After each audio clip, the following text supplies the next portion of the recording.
Миний бизнес нэвтрүүлэг танд хүрч байна. Хүн бүрийн бизнес дахин давтагдчихгүй өөрийн өнгө төрх үх төвтэй байдаг. Бидний дугаартаа Монголын барилгын салбарт бизнес эрхлэгч, дотооддоо 100,000 гаруй ван үйлдвэрлэгч мөнх цэцгийн бизнесийг онцолж байна. Миний бизнес нэвтрүүлгийн зочин Мөнх цэцэг.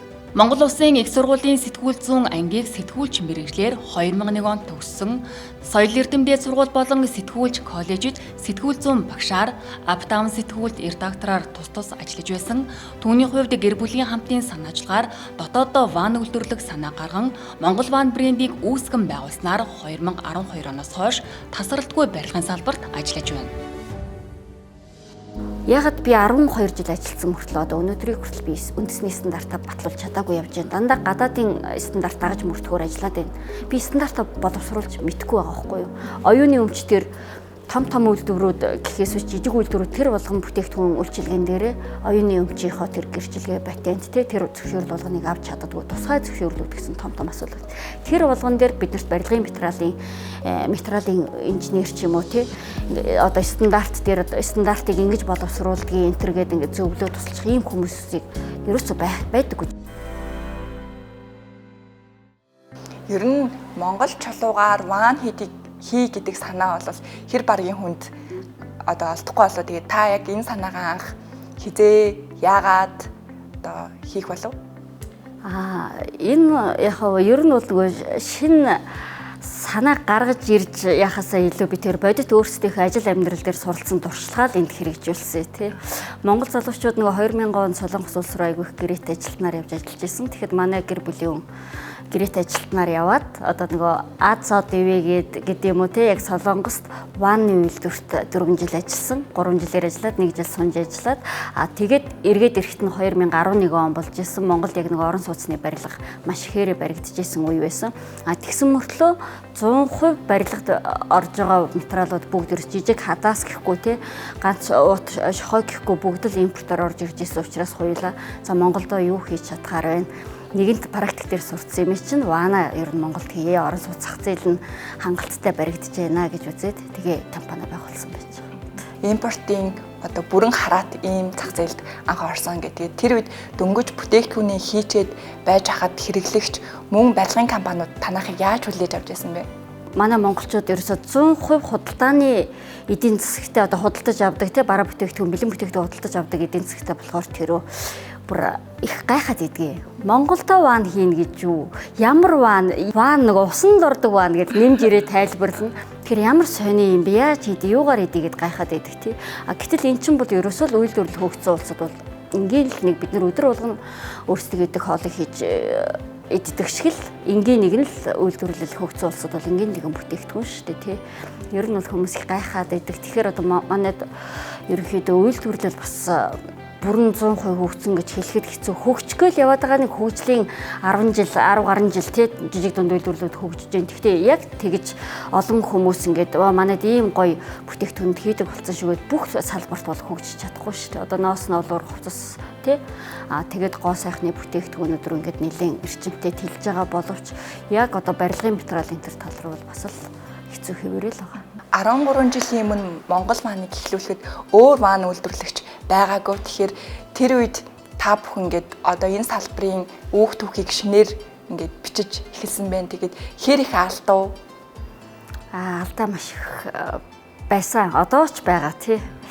Тэгээ ер нь бол яг Монголд нөгөө хүн амынхаа тоотой уялдаатай гэдэг юм уу ажиллах хүний хүчний нөгөө хомсдол маш их байдаг. Ялангуяа үйлдвэрлэлийн салбарт одоо залуучууд маань ерөнхийдөө бол бас нөгөө гар механик ажиллагаа шаарддаг барилгын материалын үйлдвэрлэлд ажиллах сонирхол бас нэлээд муутцсан. Тийм хүмүүсийг тогтоож ажиллуулна гэдэг хэцүү.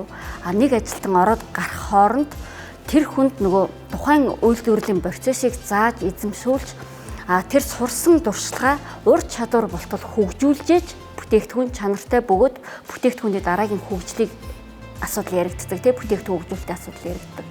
Гэтэл нөгөө ажилтны докторгүй байдлаас болоод ур чадварын өсөлт тийм ээ бүтээгдэхүүн хөгжүүлнэ гэсэн ийм асуудлууд бол жижиг дунд үйлдвэрлэлд маш асуудалтай. Ялангуяа нөгөө тоос, шороо, цавуу, будаг ингээд холилдсон барилгын материалын үйлдвэрт ажилтны тэр доктор сурчлалын асуудлаас хамаарат дараагийн бүтээгдэхүүн хөгжүүлэлт зах зээл дээр тийлэх илүү гой дараагийн үе шатны хөгжлийг ярина гэдэг бол нэлээд хэцүү. Тэгэхээр бидний алдаа бол ерөөсөө ингээд алдаагаа дүнг засаал явж идэл хүний нөөц одоо нэг ганц ур чадвартай ажилтнанд солигдох тул бид нар юу хийдэг. Дахиад нөгөө алдаа тавтагдаж эхэлдэг ч юм уу тийм ээ. Би бол залуучуудаа хэлгээл дээ. Бид нар алдаж болно. Яагаад гэвэл бид нар дандаа гар ажиллагаатай үйлдвэр. Гэхдээ бидний алдаа үйлдвэрийн гашаанаас гарч болохгүй. Хэрэглэгчид биднээс 100% бүрэн бүтэн тэгээд чанартай үзэмжтэй бат бөх ийм сайхан бүтээгдэхүүн хүлээж авах гэж л үндэсний үйлдвэрээ дэмжиж биднээс судалгаа авалт хийж байгаа. Одоо жишээлбэл энэ нэг ваныг хийхин тулд энэ дээр хэдэн хүн ажиллаж байгаа вэ? Ер нь бол манай үйлдвэрлэлийн одоо акрил болоо шахмал чулууны цех дээр бол нэг 8 хүн ажилладаг. Хүргэл тухсралтанд бол нэг бас нэг 5-6 залуу маань ингээд барилгууд руугаа хуваагдаад нэг 3-3-аараа за нэг 7-8 залуучууд ингээд 3 машинтай барилгууд руугаа хариуцаад явдаг. Тэгээд нэг барилга дээр яг нэг баг маань өөрөөсөө яг эхнээс нь дуустал нь хүлээлгэж өгөх хүртэл ажиллаад явчихдаг. Ер нь танаа дээр байгаа хүмүүсийн ойролцоогоор нас нь манай залуучууд ерөнхийдөө 25-аас 36-7 орчим насны залуучууд байгаа да тий. Ер нь оролт гаралт хэрэг хүмүүсийн. Оролт гаралт ер нь бол эхний нэг 5-6 жил бол их хэцүү байсан тий. Одоо тэгээд сүүлдээ ингээл хүмүүс чинь ер нь манай монголчууд бас их ажлын байр илбэг, ажилтан ховор учраас жоохон асуудал гардаг ч юм уу, өөрт нь нэг хэд хоног гэрлүүгээ яваад амарчмаар санагдахаараа шууд яваад өгдөг. Эсвэл нөгөө яг ийм үйлдвэрлэлийн салбарт ажиллаж байгаа залуучууд дээр намар болохоор нөгөө самранд яваад алга болчихдог гэдэг шиг тий ийм асуудлууд ингээл байгаа л гэдэг байхгүй юу. Тэгээд нөгөө 5-6 жил доктортой ажиллаад ирэхээр тэр жилд орж ирсэн нэг 10 ч юм уу 20 шин залуугаас нэг 5 ч юм уу 3 нь үлддэг. Тэгээд дараа жил нь дахиад нэг 5-10 ингээл орж гарахад дахиад тэрнээс 2 нь үлддэг ч юм уу. Ингэж явсаар байгаад одоо манайх бол ерөнхийдөө бол үндсэн ажилтнуудын нэг 80 орчим хувь нь доктортой үнсэн яг өөрийн за баг миний хүү миний дүү шүү гэж харахаар тийм сайхан хамт олон бий болсон байж байгаа. Тэгэхээр ч баг 80 гаруй хувь нь доктор сургалттай байгаа гэхээр яг ажилчдаа ямар одоо нөхцөлийг тавьж байгаа болоод ингэж гоё доктор сургалттай ажиллаж байна. Тий бид нар бас залуучуудыгаа ерөнхийдөө манай бас нэг өөрийн дотоод үйл ажиллагааны нэг онцлог гэдэг юм уу давуу тал нь гэхээр барилгын компаниудтай бид нар бартеринг гэрээ хийдэг. Бүтээгдэхүүнээ шинэ ашиглалтанд орж байгаа орон сууцаар нийлүүлдэг. Тэгэнгүүт нөгөө залуучуудаа 3-аас дээш жил ажиллаж байгаа залуучуудад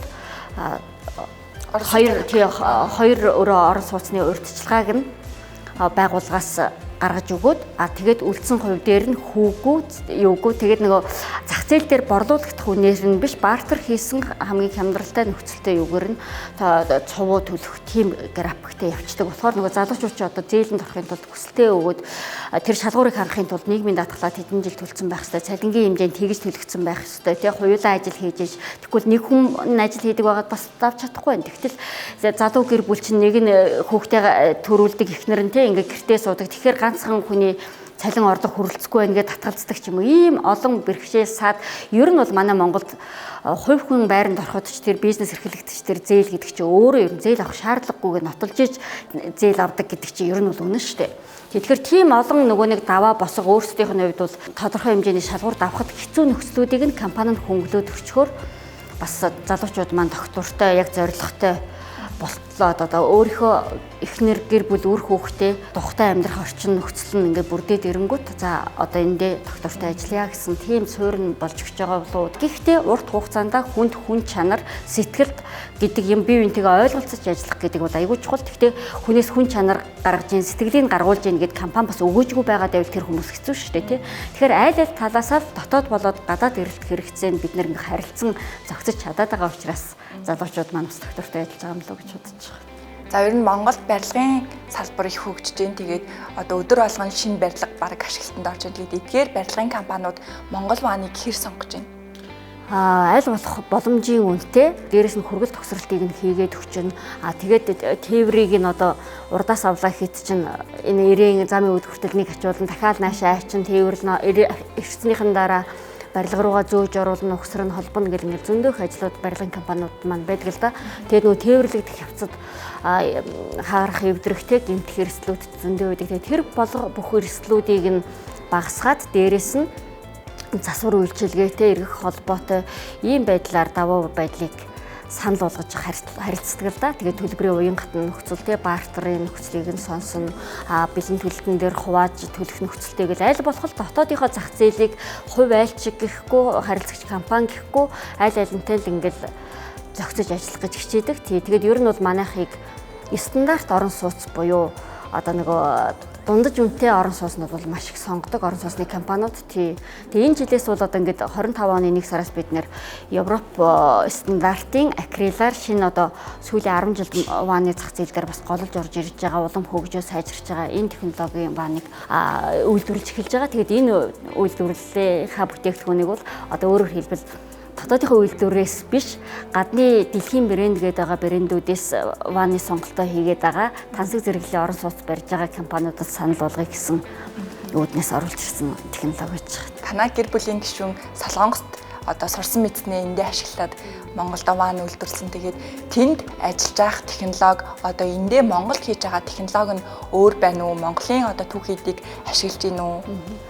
Бид нэр 2012 оноос үйлдвэрлэж эхэлсэн ваан маань болохоор яг Солонгос стандартын шахмал чулуун ваан байгаа. Тэгэхээр нөгөө нэг манай Монгол улс чи өөрөө нөгөө химийн орц найрлага болсон будаг цавуу хатаагч гэсэн тэгээд иймэрхүү зүйлсээ дотооддоо үйлдвэрлэдэг учраас импортоор одоо хүртэл авж байгаа. Бид нэр эх орныхоо чулуугаар орлуулсан байж байгаа тий. Тэгэхээр Монголд одоо энэ Төв аймгийн Эрдэнэ сум тий одоо шүүхийн шийдвэр гүйцэтгэх газрын харьяа чулууны үйлдвэр тэгээд Чилагуу гэдэг тийм компаниудаас чулууга худалдаж аваад байгалийн чулуугыг төлөвлөж ирэмдүүлж аваад тэгээд бид нэр Солонгос технологийн ваанда хэрэглэдэг баг. Тэгээд Солонгос стандартаа бол Солонгосын стандартын хүрээлэнгээс яг албасаар худалдаж аваад одоо юугийн стандартаа албасаар аваад тэгээд Монголынхаа стандартын газар дагаж мөртгөхөөр батлуулсан дагаж ажиллаж байгаа. Тэгээ энэ жил бол өөрийнхөө Монгол үндэсний стандартаа батлуулах гэдэг ажиллаж. Одоо дэлгүүрийн өнгө төрөгч гэхгүй бүтээгдэхүүнүүдийн маань бас өөрөө маш гоёмсог байна л да. Яг гадны ийм бүтээгдэхүүнүүд шиг эднэрийн дизайн дээр ер нь стандарт гэж байд юм уу? Өөрснөө зохиогоод одоо хувц хийдэг шиг байд юм уу? Ямар? Тий өөрөөсөө ер нь бол хэрэглэгчдийн эрэлт хэрэгцээнд тохируулаад тусгай загварууд захиалж болно. Захиалж хэвээ их бэлтцээ одоо хийлгүүлнэ. Тэрэндээ бид нар ваана үйлдвэрлэнэ гэсэн үг. Хэрэглэгчдийн худалдан авалт хийдэг эрэлт хэрэгцээ өөр болчих. Тий. Өмнө нь бол одоо 10 жилийн өмнө манай Монгол ваныг байгуулах жахад хямд үнийг голчулж худалдаа авалт хийгддэг байсан бол одоо 5 дух тэр өрөөний өнгө үзмжийг нэмэх тэр бүтээгдэхүүнд хүмүүс бас их ач холбогдол өгдөг болсон байна. Тий. Тэгээд тэр үүднээсээ энэ шинэ евро загваруудаа гаргаж авсан байж. Бүтээгдэхүүн ингээд Монгол ван гэдэг логогоо хийлдэг гаргаж ирж байгаа. Тий. Тэгэхгүй бид нар одоо ингээд өнгөрсөн 13 жилийн хугацаанд 100-аад мянган ван үйлдвэрлэж нийлүүлсэн байгаа байхгүй юу зах зээл дээр.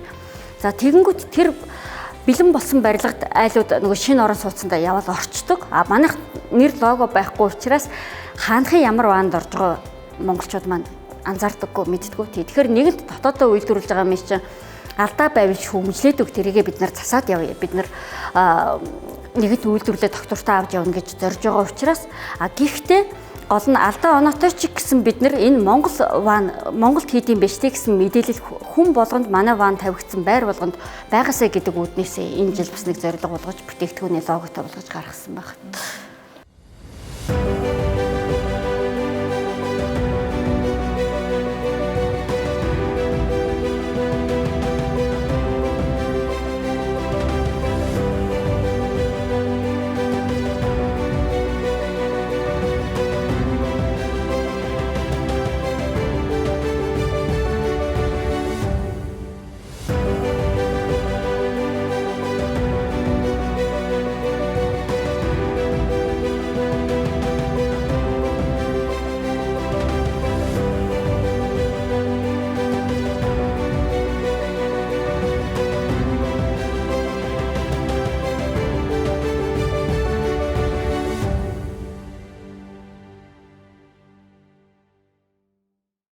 Та одоо 13 жилийн хугацаанд жижиг дунд үйлдвэрлэл эрхэлсэн байна.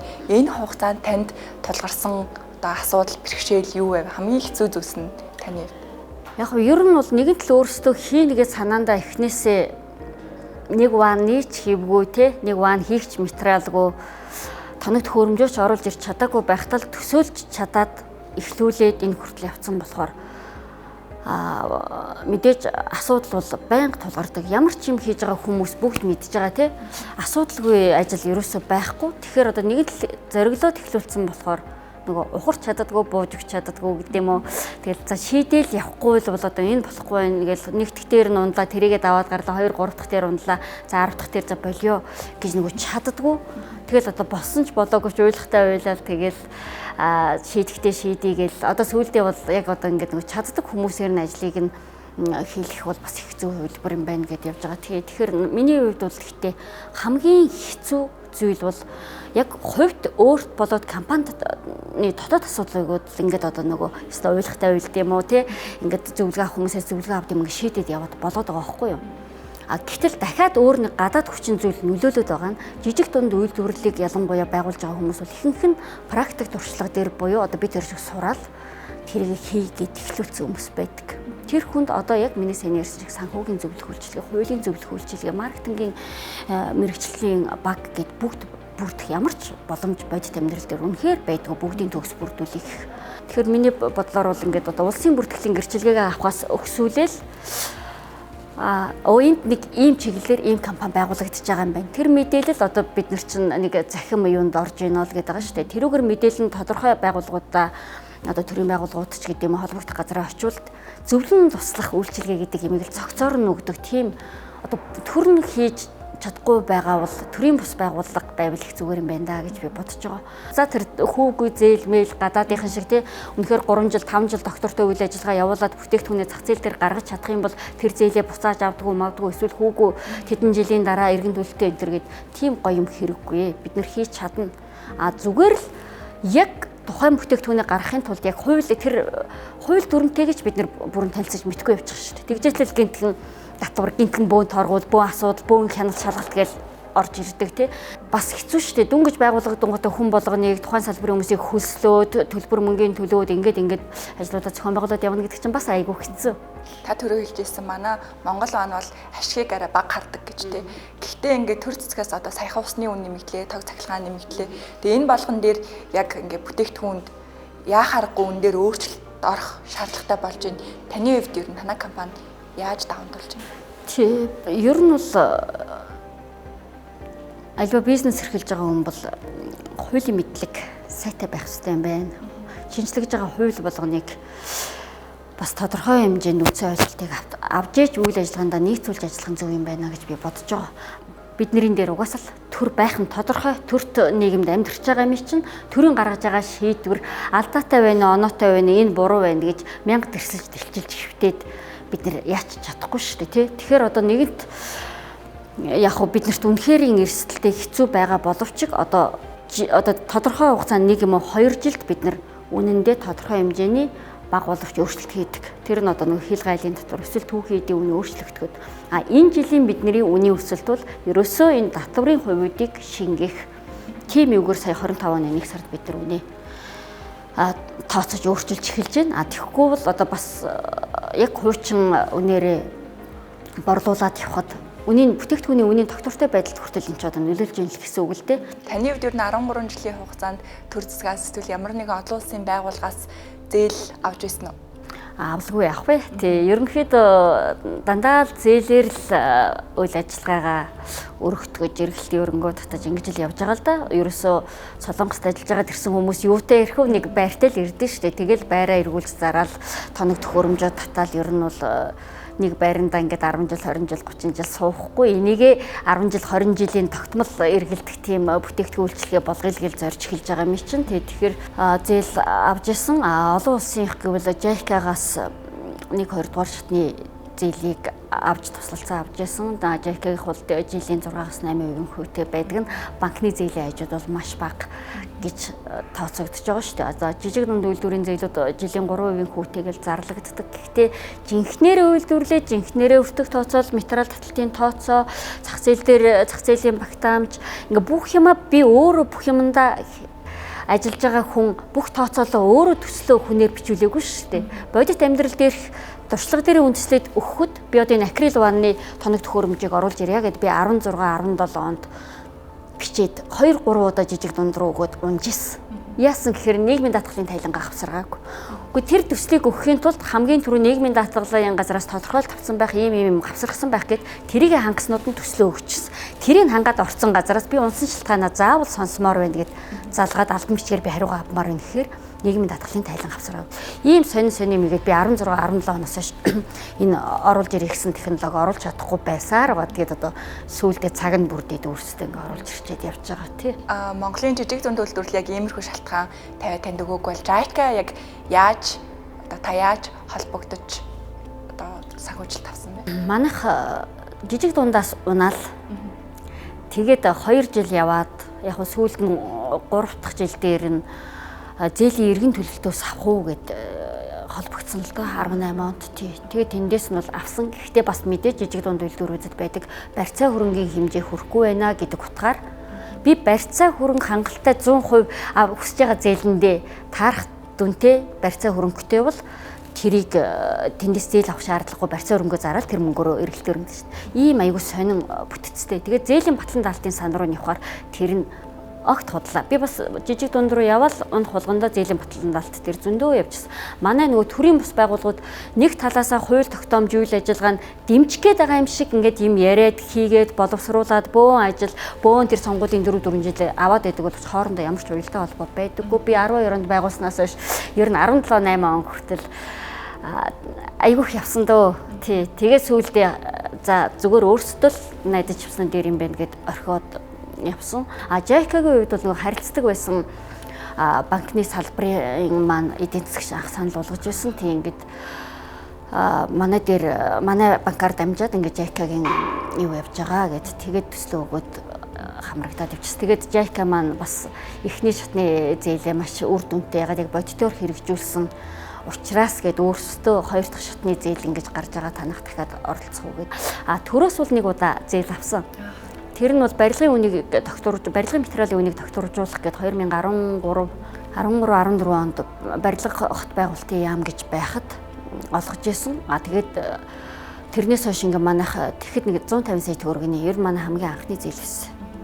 Тэр төслөөс бол маш олон тэрбумаар нь том компаниуд авч исэн боловч яг барилгын материалыг хөгжүүлээд үнийг нь буулгацсан компани бол маш ховроо гэд тэгжсэн юм л. Тэгэхээр нөгөө нэг юм хийх гэсэн үнд бол олдчил уйл зээл багтдаггүй. Бид нар чинь тухайн үеийн эргэлтийн өрөнгөө ихээр татаад барилгын компаниуд руу анхныхаа гэрээг хийх тийм боломж олгож өгчээсэн.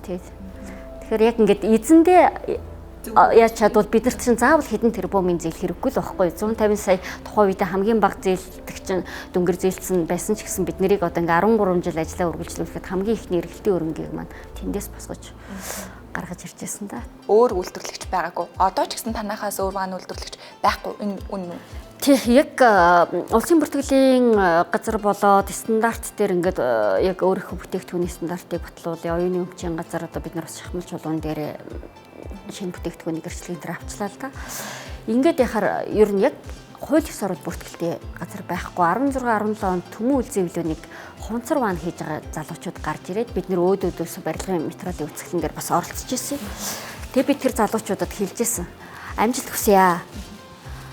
Би бол дотооддоо үйлдвэрлэж байгаа хүмүүстээ өрсөлдөгч гэж ерөөсөө хараагүй. Ягаад гэвэл Монголд жилд 20-д яг дундаж одоо манайх үүсгэн байгуулагдсанаас хойш 2020 он хүртэл жилд дунджаар барилгын салбарын өсөлт бууралт зах зээлээс хамаарат эдийн засгаас хамаарат жилд дунджаар 12-оос 20 мянга хүртэл орон сууцнууд ашиглалтанд орж ирсэн байхгүй юу. Тэгэхэд манайх дүнгэж 7-оос 8 мянган ваныг л жилд үйлдвэрлэж ирсэн. Өөрөөр хэлбэл зах зээлийн 30-40% руу явж ирсэн байхгүй. Тэгэхэд тэр тэдний компани байгуулагдсан. Тэгэхэд чив тэр цаана нь импортын бүтээгдэхүүн орж ирж байгаа 60-70% зах зээл байна. Хуйлаад одоо ингээд хамтраад ингээд зах зээл дээр үндэсний үйлдвэрийнхээ ваануудыг нийлүүлье гэж хэлжсэн. Гэхдээ тэд нар маань нэг жил гарan болоод ер нь үйлдвэрлэх болцсон байлээ. Тэгээд яг надад бол ижил төрлийн бүтээгдэхүүн гэдэг үйлдвэрлэгдээд гараад ирвэл одоо вакуум цанх үйлдвэрлэгчдийн холбоо гэж байна тий. Одоо мэдгүй бүргээ таалга үйлдвэрлэгчтэй холбооч гэдэг юм ингээд нөгөө нэг салбар дээр олон үйлдвэрлэгч яхаараа нийлээд холбоо байгуулад дотоодын зах зээл дээр одоо 20 мянган орон сууц ашиглалтанд ороход доотлон зарим нь 2-3 ариу цэврүүртэй байгаа шүү дээ. 20 мянган бүтээгдэхүүн зах зээл Монголын зах зээл дээр байна. Гэтэл энүүний 10, 15 эсвэл огт ямар ч цензургүйгээр импортын бүтээгдэхүүнүүд орж ирж байгаа байхгүй юу? Зах зээл дээр олон үйлдвэрлэгч нэг ижил төрлийн бүтээгдэхүүний олон үйлдвэрлэгч бий болчих юм бол нэгдээд бид нэр нийлээд доктортой үйл ажиллагаа явуулаад дотоодын зах зээл ихэд 60-70% эсвэл 100% хангахаар байна. Тэгэхээр одоо бид нар 70%-ийг дотоодын зах зээл дээр хангаж чадах юм чинь үлдсэн тэр импортын ижил төстэй бүтээгдэхүүнийг нэг 30% л оруулж өгөөч дотоодод эрэлт хэрэгцээтэйгээ хувааны. Ингээд нэг квот тогтоолгочдог тий. Гэтэл би ганцаараа уучраас аж үйлдвэрийн яам гээд 2014-5 онд Эрдэнэт сайд байхад нэлээд бас яг энэ талаар ярьж явж исэн. Тэгэхээр нэг үйлдвэрлэгч дээр гарахгүй байгаа юм. Яагаад гэвэл нэг үйлдвэрлэгчийн үйл ажиллагаа доголдох юм бол нөгөө дотоодын зах зээл дээр 50% нь Монгол ван хангана гэж 50% буюу 10,000 ван л оруулахаар импортын квот тогтоочдөг. Тэгтэл Монгол ваны үйл ажиллагаа доголдох юм бол нөгөө дотоодын зах зээл дээр тухайн жилд нэвтрэх ёстой 10,000 эрслээ гин. Надад мэрэгчлэн тэгж тайлбарлажсэн. Би болохоор дотоодод эрсдэлтэй ч байсан гэсэн жижиг дунд үйлдвэрлэл нэг бүтээгдэхүүн ч гэсэн хийж чаддаг байх ёстой. Манай үйлдвэрийн ард 20-30 те залуу ажиллаж байгаа. Тэдний ардах гэр бүл гэхэд нэг 100 хүн манай үйлдвэрийн ард яваад байна да. 100 хүний амьдрал ах уу. Адгалж тэр хүмүүсийн ажлын байр ар гэр ахыг бодсон ч гэсэн тэр дотоодод нэг компани нэг бүтээгдэхүүн ч гэсэн хийж чаддаг байхад яаж хийж байгаа та нар хамгаалаад те. За танах 50-ыг хийж чадна гэж байгаа бол бид нэр эрсдэл тооцоолоод танай компанид 30%-ийг үйлдвэрлэж чадна гэдэг 70 дээр квот.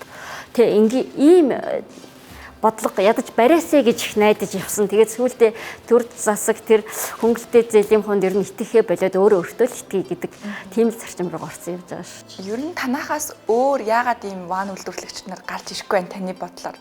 Тэг нэгдүгээрт хүнд хэцүү, хоёрдугаарт ашиг бага. Тий.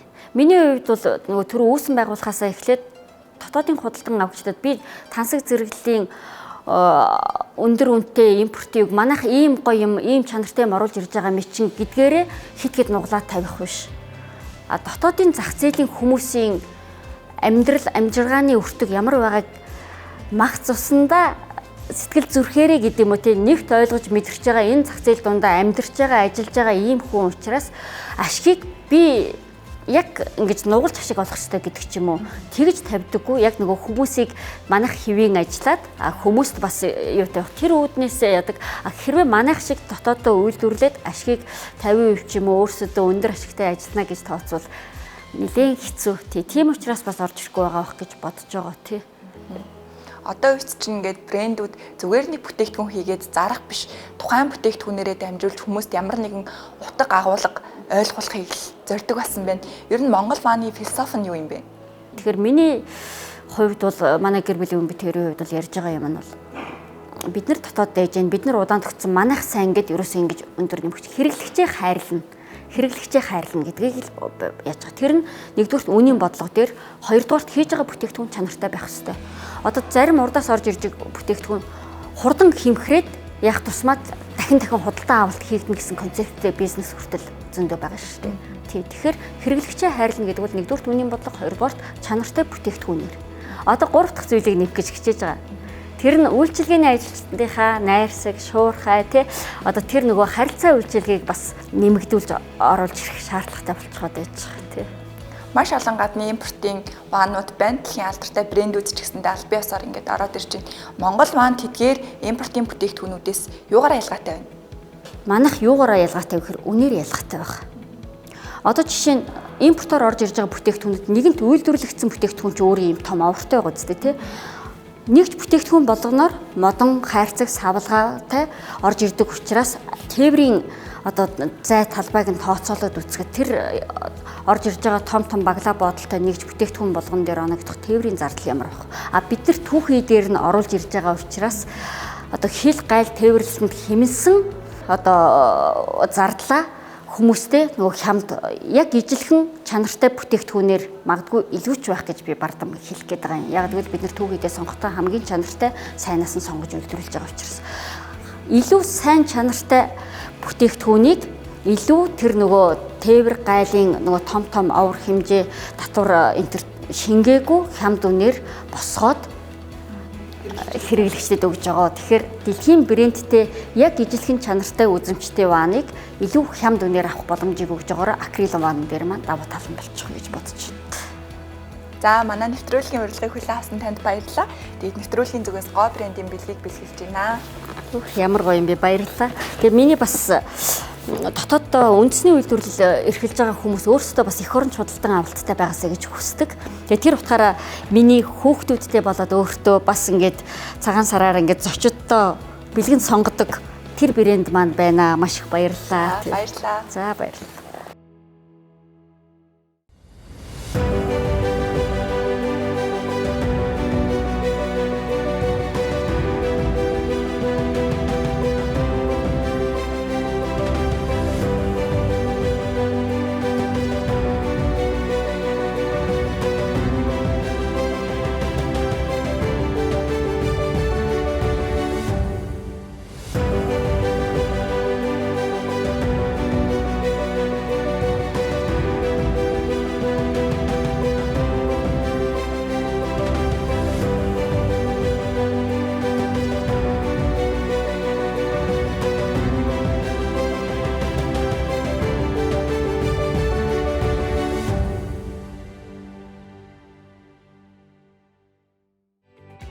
Миний бизнес нэвтрүүлэг танд хүрлээ.